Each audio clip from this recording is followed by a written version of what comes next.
এই দিনটার জন্যই কিন্তু একদম মনে জোশ নিয়ে আমি ওয়েট করি আপনাদের সুমনদা, যেখানে আপনারা ভোরে ভোরে প্রশ্ন করবেন, এটাই তো চাই। আর আমি সকলের প্রশ্নের উত্তর দেব।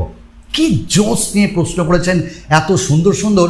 আর আজকে এমন এমন উত্তর বলবো যে উত্তরগুলো শুনে আপনাদের দিল একদম খুশ হয়ে যাবে, কারণ এমন কিছু স্মার্টফোন যেগুলো বাংলাদেশে আসছে খুব তাড়াতাড়ি, খুবই তাড়াতাড়ি। তাহলে চলুন শুরু করা যায়। আই অ্যাম সৌরভ ভাই, প্রত্যেকটা ভিডিও দেখেন উনি। তো তিনি বলছেন, সুমনদা কেমন আছো? আশা করি ভালো আছো। আমার একটা প্রশ্ন ছিল, আচ্ছা দাদা, S21 FE আজ পর্যন্ত ক্যামেরা ও ডিসপ্লের জন্য নেওয়া যাবে? যদি একটু বলতেন তাহলে ভালো হতো, নাকি অন্য কোনো ফোন নেওয়া ঠিক হবে? সৌরভ ভাই, সত্যি করে বলছি আমি ভালো আছি। তুমি ভালো আছো তো? তোমার প্রত্যেকটা কমেন্টস আমি ভিডিওতে উত্তর দিই। আচ্ছা, ব্যাপারটা হলো S21 FE, এই দেখো আমি ইউজ করছি S21 FE। দেখো, ক্যামেরা এবং ডিসপ্লের জন্য বেস্ট একটা স্মার্টফোন। তবে ভাই একটু সাবধানে থেকো, কারণ এর ব্যাটারি কিন্তু খুব ভালো না ভাই। মোটামুটি তোমাকে দিনে 2 বার চার্জ দিতেই হবে। আর এটা যদি তুমি একদম মেনে নিতে পারো তাহলে নিতে পারো, আর আদারওয়াইজ এর থেকে ভালো ভালো স্মার্টফোন আসছে ভাই, তুমি ওয়েট করতে পারো। নেক্সট প্রশ্ন এখানে আমাদের করেছেন তিনি হলেন সীমন্ত রয়।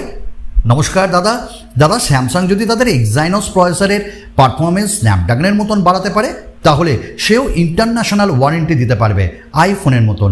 তোমার কি মতামত বলবে প্লিজ? বাংলাদেশ থেকে ভালোবাসার সবসময় তোমার জন্য দাদা। সত্যি এই নিঃস্বার্থ ভালোবাসাগুলো হ্যাটস অফ টু ইউ। হ্যাঁ, কথা হলো যে এক্সাইনোসের প্রসেসর, দেখো এক্সাইনোস প্রসেসর কিছু ক্ষেত্রে ভালো, কিছু ক্ষেত্রে খারাপ। তো ব্যাটারির ক্ষেত্রে এক্সাইনোস অত ভালো না, পারফরমেন্স দীর্ঘদিন পর একটু ল্যাগ করে, এগুলো তো মেনে নিতেই হবে। তবে হ্যাঁ, সেই রকম লেভেলে আমার মনে হয় এক্সাইনোস যাবে। আচ্ছা, নেক্সট প্রশ্ন এখানে করেছেন মোহাম্মদ মইনুল ইসলাম, তিনি বলছেন, দাদা ভালোবাসা নেবেন বাংলাদেশ থেকে। মোটো H40 versus Samsung Galaxy A54 কোনটা ভালো হবে দাদা? অলমোস্ট সেম প্রাইস, তাই ভালোবাসা নিয়েন। হ্যাঁ, আমি দুটি স্মার্টফোনই ব্যবহার করি। মোটো H40 তার আনবক্সিংও দিয়েছি, আবার A54 তারও আনবক্সিং দিয়েছি। আমার কোথাও না কোথাও মোটো H40 বেটার লেগেছে regarding performance and regarding display. তবে ক্যামেরা যদি আপনার প্রায়োরিটি থাকে, ব্যাটারি যদি আপনার প্রায়োরিটি থাকে, তাহলে অবশ্যই আপনাকে সেক্ষেত্রে A54 নিতে হবে। নেক্সট এখানটাই করেছেন সরওয়ার, তিনি বলছেন, দাদা আমি বাংলাদেশ থেকে, ভালোবাসা নেবেন। আচ্ছা দাদা, Samsung Galaxy M34 versus techno Camon 20 Pro কোনটা গেমিংয়ের জন্য ভালো হবে? দেখুন ভাই, M34 ভালো, মানে মিডিওকার পারফরমেন্স আপনি পাবেন। টেকনোতে যেন না, কারণ কি জানেন তো, আপনি একটা কষ্ট করে স্মার্টফোন কিনছেন, তার পারফরমেন্স নিশ্চয়ই অনেক দিনই চান, এবং তার লংজিভিটিও চান, আপডেটও চান, এবং সিকিউর। তাই আমি বলবো স্যামসাং M34। নেক্সট এখানে করেছেন অর্পণ ভট্টাচার্য, তিনি বলছেন, দাদা জেস্টার নেভিগেশন ইউজ করলে ব্যাটারি খরচ বেশি হয় বাটনের জায়গায়? না ভাই, এরকম কোনো ব্যাপার নেই, জেস্টার ইউজ করতে পারো। আমি অল টাইম জেস্টার ব্যবহার করি। নেক্সট প্রশ্ন এখানে করেছেন পাডুয়া মাস্টার পাড়া, তিনি বলছেন, দাদা আশা করি ভালো আছেন। Oppo Reno 10 কি বাংলাদেশে আসতে পারে?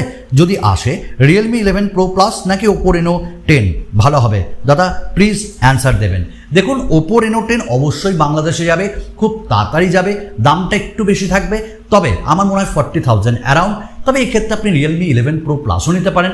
তবে ক্যামেরার ক্ষেত্রে কিন্তু Oppo Reno 10 সর্বদা একটু এগিয়ে থাকবে। নেক্সট প্রশ্ন এখানে করেছেন সঞ্জয়, তিনি বলছেন, দাদা এই মুহূর্তে OnePlus Nord CE3, nothing phone 1 আর Realme GT2 5G, এই ফোন তিনটির মধ্যে কোনটি সময়োপযোগী হবে?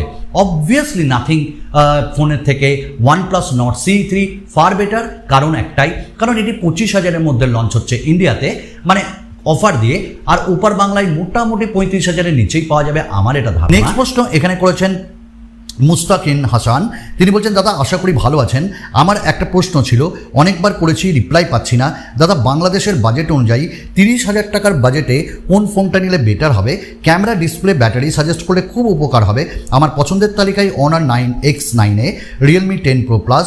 আমি বলবো Realme 10 Pro Plus আমি নিজে ইউজ করেছি, তার রিভিউ অ্যান্ড আনবক্সিংও দিয়েছি, অবভিয়াসলি ওটা নিতে পারো। প্রশ্ন এখানে করেছেন কার্তিক, তিনি বলছেন, সুমন দাদা এই সময় 40K থেকে 50K এর মধ্যে শুধু ক্যামেরা ভালো হতে হবে, এইরকম একটা ফোন সাজেস্ট করুন প্লিজ।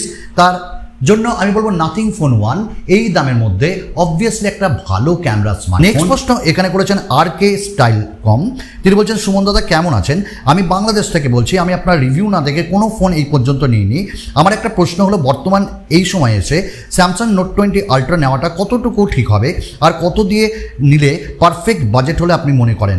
নোট 20 আলট্রা অবভিয়াসলি খুব ভালো, এই স্মার্টফোনটা আজকের ডেটেও আপনি নিতে পারেন এবং এর দাম অনেক কমে গেছে, অফারে আপনি নিতে পারেন। এক্স্যাক্ট প্রাইস আমি বলতে পারছি না, তবে কমেই পাবেন। নেক্সট প্রশ্ন এখানে করেছেন টেক লাভার, দাদা আমি বাংলাদেশ থেকে বলছি, Bangladesh Infinix note 30 pro 8GB 258GB ফোনটির অফিসিয়াল প্রাইস 27,999 টাকা।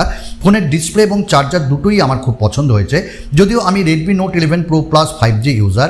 এই সময় ইনফিনিক্স ফোন কেনা কি ঠিক হবে? এটা কি ভ্যালু ফর মানি হবে, নাকি রেডমি নোট 13 সিরিজের জন্য ওয়েট করব? অবভিয়াসলি ইনফিনিক্স ভালো কাজ করছে, বাট এই মুহূর্তে রেডমি নোট 13 সিরিজের জন্য একটু ওয়েট করা উচিত।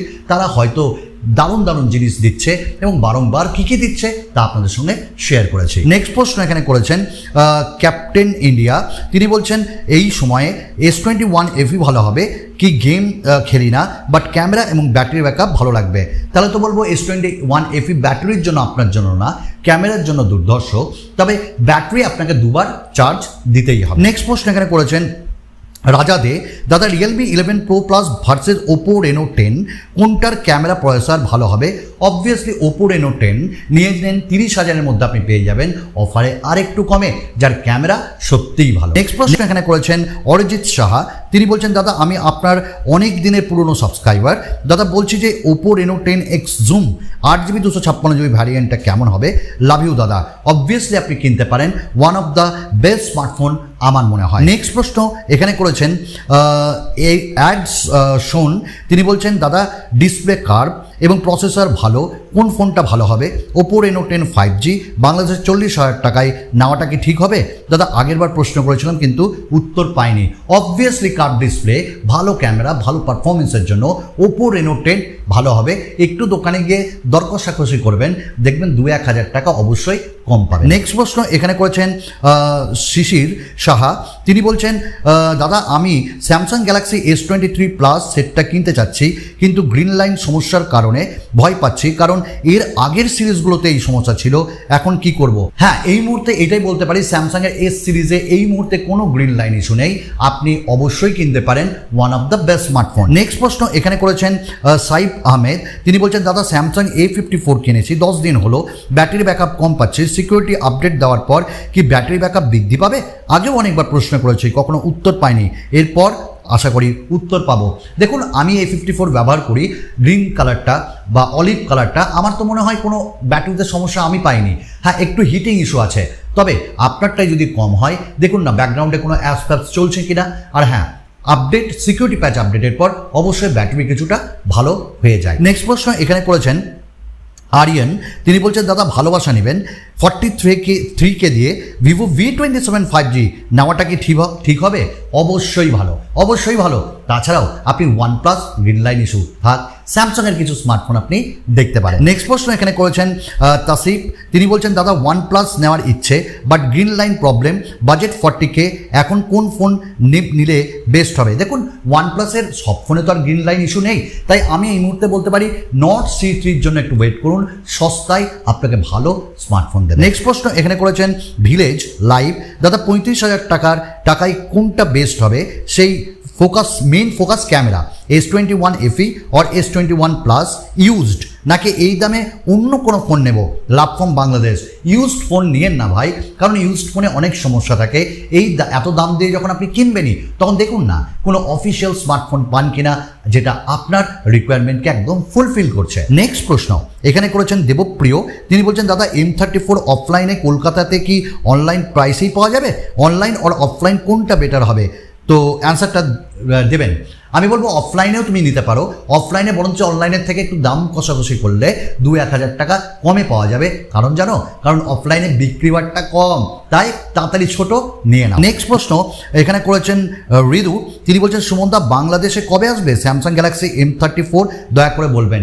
আগামী 1 মাসের মধ্যে স্যামসাং M34 ল্যান্ডিং করবে বাংলাদেশের মাটিতে এবং আগামী মাসেই আই হোপ এই স্মার্টফোনটা আপনারা অফিসিয়ালি পেয়ে যাবেন। নেক্সট প্রশ্ন এখানে করেছেন ভিক্টর, তিনি বলছেন দাদা ভালোবাসা নেবেন, আমি বাংলাদেশ থেকে বলছি, আশা করি অ্যান্সার পাবো। আমার কোশ্চেন হলো, আমাদের দেশে পিক্সেল 6 প্রো সিরিজে IMEI নাম্বার চেক করলে device status not for resale show করে, আর ওয়ারেন্টি পিরিয়ড বা যে এক্সটেন্ডেড পিরিয়ড সেটা 1969 শো করে, আর এই ডিভাইসগুলো কি ফেক না ডেমো ইউনিট, প্লিজ একটু জানাবেন। আর এগুলো ইউজ করলে কি কোনো প্রবলেম হতে পারে? অবশ্যই এগুলো ফেক বা ড্যামি ইউনিট নয়। অ্যাকচুয়ালি ব্যাপারগুলো হলো আনঅফিসিয়াল অফিসিয়াল, এগুলো হয়তো আনঅফিসিয়াল আপনাদের দেশে, আমাদের ভালোবাসার ওপার বাংলায়, তবে ইউজ করলে কোনো সমস্যা নেই। তবে যখনই নেবেন বিল টিলগুলো একবার দেখে নেবেন। নেক্সট প্রশ্ন এখানে করেছেন নরেশ, তিনি বলছেন দাদা কেমন আছেন, রেডমি নোট 13 প্রো প্লাস ফোনটা আসলে কেমন হতে চলেছে, এটা নেওয়ার জন্য কি অপেক্ষা করা ঠিক হবে? দাদা আমার পার্সোনালি কার্ভ ডিসপ্লে খুবই পছন্দ, আমি আপনাকে একটা কার্ভ ডিসপ্লে ভালো ফোনের সাজেশন ইন্ডিয়ান 30,000-এর ভেতর আশা করি প্রশ্নের উত্তরটা দেবেন। দেখুন রেডমি নোট 13 প্রো প্লাস এবং নোট 13 কোনোটাতেই কার্ভ ডিসপ্লে থাকবে না, ফ্ল্যাট অ্যামোলেড ডিসপ্লে থাকবে, আপনি ওয়েট করতে পারেন। তবে কার্ভ ডিসপ্লে এই মুহূর্তে আপনাকে মোটো H40 দেবে, Oppo Reno 10 দেবে, এইরকম ধরনের স্মার্টফোনগুলো আপনি দেখতে পারেন। নেক্সট প্রশ্ন এখানে করেছেন দেবাশিস চ্যাটার্জি, তিনি বলছেন দাদা স্যামসাং এফ এবং এম সিরিজের মধ্যে কোন সিরিজটা ভালো হবে? অবভিয়াসলি এম সিরিজ এফ সিরিজের থেকে ভালো, তো ওটা আপনি দেখতে পারেন। নেক্সট প্রশ্ন করেছেন ভোলা মণ্ডল, তিনি বলছেন দাদা ইনফিনিক্স GT 10 প্রো প্লাস কবে লঞ্চ হবে ইন্ডিয়াতে, এবং কোনটা কিনলে ভালো হবে, ইনফিনিক্স GT 10 প্রো না প্রো প্লাস, প্রাইস কত হতে পারে? দেখুন এটা 3rd of August থেকে আমি যতদূর জানি এর সেল আরম্ভ হয়ে যাবে। এই স্মার্টফোন দুটোই খুব সুন্দর, তবে আপনি অত দাম খরচ করবেন না, আপনি ইনফিনিক্স GT 10 প্রোটা নিন এবং এগুলো খুব তাড়াতাড়ি আপনি পেয়ে যাবেন। নেক্সট প্রশ্ন করেছেন লাবিব, তিনি বলছেন গেমারদের জন্য স্ন্যাপড্রাগনের 8+ Gen 1 ভালো না 7+ Gen 2? দেখুন দুটোই ভালো প্রসেসর, 7+ Gen 2 ভালো, 8 Gen 2 ভালো, তবে অবভিয়াসলি গিগবেঞ্চের যদি আপনি স্কোরে যান 8+ Gen 2 অবশ্যই ভালো, বা 8 Gen 2 যেটা বলছেন। নেক্সট এখানটা বলেছেন শুভদীপ, তিনি বলছেন দাদা 30,000-এর মধ্যে বেস্ট গেমিং ফোনটা বলুন। দেখুন মোটো H40 30,000-এর মধ্যে ভালো গেমিং এক্সপিরিয়েন্স কিন্তু দিচ্ছে। নেক্সট প্রশ্ন এখানে বলেছেন হরিশ, তিনি বলছেন দাদা বলছি যে আন্ডার 30,000-এর মধ্যে স্যামসাংয়ের কোন ফোনটা বেস্ট হবে? 30,000-এর নিচে S21 FE এখন বেশ কমে পাওয়া যাচ্ছে, দেখতে পারেন। তাছাড়াও S23 FE আসছে, তাছাড়াও OnePlus Nord C3 আপনি একবার দেখতে পারেন, ভালো ফোন। নেক্সট প্রশ্ন এখানে করেছেন সায়ন, দাদা মোবাইল সারা রাত চার্জ দিলে কি কোনো প্রবলেম হয়? আর অ্যাপেল ছাড়া অন্য কোনো মোবাইল ডাইনামিক আইল্যান্ড দেয় না কেন? দেখুন ওটা ওদের টেকনোলজি, যদিও রিয়েলমি সফটওয়্যারের মাধ্যমে এগুলো দিচ্ছে। আর হ্যাঁ, সারা রাত দিয়ে চার্জ দিলে ক্ষতি তো হতেই পারে, ব্লাস্টও হতে পারে, কেন করবেন তা? দিনের দিন চার্জ দিয়ে দেন না। নেক্সট প্রশ্ন এখানে করেছেন MD জাহিদ, ভাই নাথিং ফোন 1-এর সময় কেনা কি ঠিক হবে? আমি ফ্রি ফায়ার গেম খেলি, 30 থেকে 35,000 টাকার মধ্যে ভালো একটা গেমিং ফোন সাজেস্ট করেন, আশা করি রিপ্লাই পাবো। হ্যাঁ ভালো, কিন্তু নাথিং ফোন 1 আজকের ডেটে বেশ ভালো, দাম কমে। নেক্সট প্রশ্ন এখানে করেছেন এন্টারটেইন, তিনি বলছেন সুমন দাদা আমি বাংলাদেশ থেকে বলছি, আপনার ভিডিও দেখি খুব ভালো লাগে, কিন্তু ইউটিউব শর্টস ভিডিওতে আমাকে একটু আপগ্রেড আপনাকে করতে লাগবে, একটু ফানি মিম দিলে ভালো হয়। আর হ্যাঁ আরেকটা কথা, রিয়েলমি নার্জো 60 প্রো আনবক্সিং আর রিভিউ পেলাম না, আশা করি পাবো। অবভিয়াসলি আমি চেষ্টা করছি Realme Narzo 60 pro unboxing and review দেওয়ার, আর আপনি যেটা বলছেন শর্টস অবশ্যই করব, এরকম অ্যাডভাইসগুলো অবশ্যই আপনাদের সকলের কাছ থেকে পাবো, যাতে আমরা আরও উন্নত করতে পারি। তো এখানে ম্যাক্স তিনি বলছেন দাদা বাংলাদেশে কি IQ Neo 7 প্রো 52,000 টাকাতে ঠিক হবে নেওয়া? এক্সেসিভ দাম, অত টাকায় কিনবেন না, মোটামুটি 45,000-50,000-এর নিচে আমার মনে হয় এটা বেস্ট। নেক্সট প্রশ্ন এখানে করেছেন মোহাম্মদ আসিফ, দাদা অনেকবার বলছি রিপ্লাই দেন না, বাংলাদেশে iPhone 11 40,000 টাকায় সেকেন্ড হ্যান্ড কি নেব, 26,000 টাকা আনঅফিসিয়াল রিয়েলমি 9 প্রো প্লাস? আমি বলবো অবভিয়াসলি আপনি আনঅফিসিয়াল ফোনের থেকে অফিসিয়াল ফোনে যান। নেক্সট প্রশ্ন এখানে করেছেন বিশ্বজিৎ, তিনি বলছেন স্যামসাং A54 কেন এত হিটিং হয়, প্লিজ বলবেন দাদা, আর ব্যাটারি প্রবলেম ভীষণ জানতে চাই, সলিউশন দাদা। দেখুন হিটিং হয় একটু, আমি আজকের ডেটেও বলছি, তো এটা তেমন মেজর ইস্যু না, ঠান্ডাও হয়ে যায়। তবে ব্যাটারি ড্রেন যেটা বলছেন, যেগুলো আপনার নেসেসারি অ্যাপসগুলো আপনারা খুলে রাখেন, ওগুলোকে কিল করুন, আশা করি ঠিক হয়ে যাবে। নেক্সট প্রশ্ন এখানে করেছেন সুমন, তিনি বলছেন আমি তোমার ভিডিও 3 বছর আগে থেকে দেখি, তোমার সাবস্ক্রাইব বাড়ছে না কেন? অব্রতার যখন 4 লাখ ছিল তখন তোমার 2 লাখ, বাট এখন অব্রতার 1 মিলিয়ন প্লাস, কিন্তু তোমার এত কম কেন? Best mobile under 23,000 Realme 9 pro plus, Lava উনিটু রিয়েলমি 9 প্রো প্লাস। দেখুন এটা আমার হাতে না, আমি আমার কাজ করে যাচ্ছি, ফল আশা করি না। তবে হ্যাঁ কিছুটা ভাগ্য, কিছুটা আপনাদের সাথ, অবশ্যই এখানটায় কাজ করে। নেক্সট প্রশ্ন এখানে করেছেন অতনু, কি ফোন কিনবো, পুরো কনফিউশনে ভুগছি, 40,000 বাজেটে, ক্যামেরা এবং ভালো প্রসেসর। আমি বলবো OnePlus Nord C3 আসছে, একটু ওয়েট করে যান। বাস এইটুকুনি ছিল আপনাদের এত প্রশ্ন, সকলে নিতে পারিনি, ক্ষমা করবেন। আগামী আবার Q&A পর্বতে আপনাদের মন জয় করবই করব। চলুন বিদায়।